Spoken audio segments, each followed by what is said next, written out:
नमस्कार, आप देख रहे हैं सूरज टाइम्स नाउ। मैं हूं आपके साथ अंशु शर्मा। खबरों की शुरुआत करते हैं। भाजपा के राष्ट्रीय प्रवक्ता सुधांशु त्रिवेदी ने शाहजहां शेख की गिरफ्तारी के तौर तरीके पर सवाल उठाते हुए ममता बनर्जी सरकार और एनडीए गठबंधन पर तीखा हमला बोला है। भाजपा राष्ट्रीय मुख्यालय में मीडिया से बात करते हुए सुधांशु त्रिवेदी ने पूछा, ममता बनर्जी और एनडीए गठबंधन में शामिल नेता ये बताएं कि शाहजहां शेख ने जो विक्ट्री साइन दिखाया उसका क्या मतलब था। उन्होंने कहा, ये वही बात है, महिलाओं पर यातना, अत्याचार को विजय का प्रतीक बनाना। ये मध्यकालीन मुगलिया मानसिकता का प्रतीक है। ममता सरकार आज वही मानसिकता दिखा रही है। उन्होंने आरोप लगाया, अब तक शाहजहां शेख को सेक्युलर संरक्षण प्राप्त था, लेकिन अब ईडी और सीबीआई द्वारा गिरफ्तारी से बचाने और कानूनी संरक्षण देने के लिए उसे पश्चिम बंगाल पुलिस की मेहमान नवाजी में भेजा गया है। त्रिवेदी ने कहा, 56 दिन तक गायब रहने के बाद अचानक शाहजहां शेख की गिरफ्तारी हो गई। जैसे ही कोर्ट ने ईडी के मामले में गिरफ्तारी पर लगी रोक को हटाया, शेख को गिरफ्तार कर लिया गया।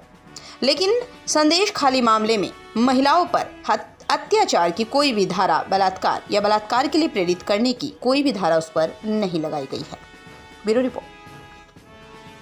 देख रहे हैं कि मोदी जी के प्रति ईर्ष्या और वैमनस्य में किस सीमा तक इंडी गठबंधन के लोग गिरते जा रहे हैं कि आज कांग्रेस के वरिष्ठ नेता बीके हरिप्रसाद जी इस सीमा तक बोल देते हैं कि पाकिस्तान बीजेपी का दुश्मन है, हमारा नहीं है। ये बोलने का भाव क्या है? और मैं ये भी कहना चाहता हूं, ये बीके हरिप्रसाद जी का या कांग्रेस के किसी नेता का जुबान से फिसला हुआ बयान नहीं है। मणिशंकर अय्यर और Salman Khurshid, former cabinet ministers, both were the former cabinet minister and Salman Khurshid ji was the former foreign affairs minister, जाके ये कहे थे ना कि पाकिस्तान में जाके कहे थे कि मोदी जी को हटाना है तो मदद करिए। राहुल गांधी जी के बयान को पाकिस्तान ने यूनाइटेड नेशंस में भारत सरकार के खिलाफ प्रयोग किया था। इमरान खान ने बतौर प्राइम मिनिस्टर,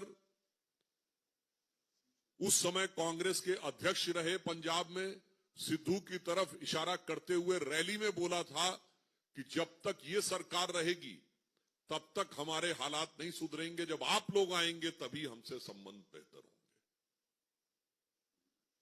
हाफिज को साहब किसने बोला था? कांग्रेस के नेता ने। और हाफिज सईद का वो वीडियो अवेलेबल है जिसमें वो कहता है कि भारत में सिर्फ बीजेपी जैसे खराब लोग नहीं है। देखिए, आज कांग्रेस पार्टी ने तो ऐलान कर दिया है कि आप पाकिस्तान के खिलाफ जो कर रहे हैं वो बंद करिए, कोट अनकोट। तो साहब, ये प्यार का इकरार दो तरफा है। इसलिए मैं बहुत साफ पूछना चाहता हूं, एक तरफ आप अपराधी आतंकवादी तत्वों को समर्थन दे रहे हैं और दूसरी तरफ खुलेआम ये बयान दे रहे हैं, तो इंडी गठबंधन और राहुल गांधी जी से हम ये पूछना चाहते हैं कि मोहब्बत की दुकान में पाकिस्तान के लिए इतनी मोहब्बत क्यों नजर आ रही है?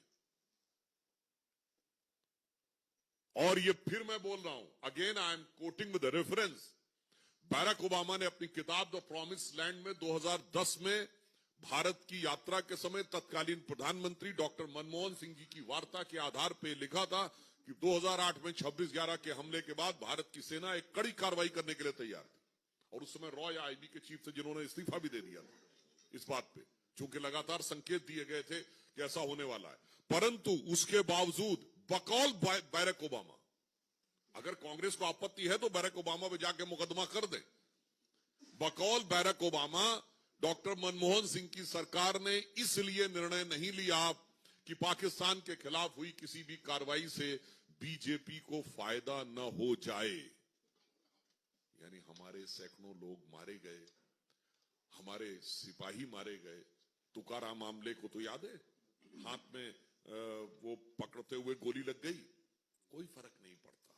सियासत के तराजू पे तौलना है, चाहे पीड़ित महिलाओं का दर्द हो, आदिवासी महिलाओं का दर्द हो संदेश खाली में, दलित महिलाओं का दर्द हो, वो पहले तराजू पे, सियासत के तराजू पे तौला जाता है कि कौन सा वोट बैंक तगड़ा वाला है, फिर उसके आधार पे बोला जाता है, और फिर चाहे देश की सुरक्षा हो या देश का आत्मसम्मान हो, उसको भी उसी प्रकार से राजनीति के तराजू पे तौला जाता है। तो अभी तक की तमाम खबरों में बस इतना ही। बाकी की छोटी बड़ी खबरों से जुड़े रहने के लिए देखते रहिए सूरज टाइम्स नाउ। नमस्कार।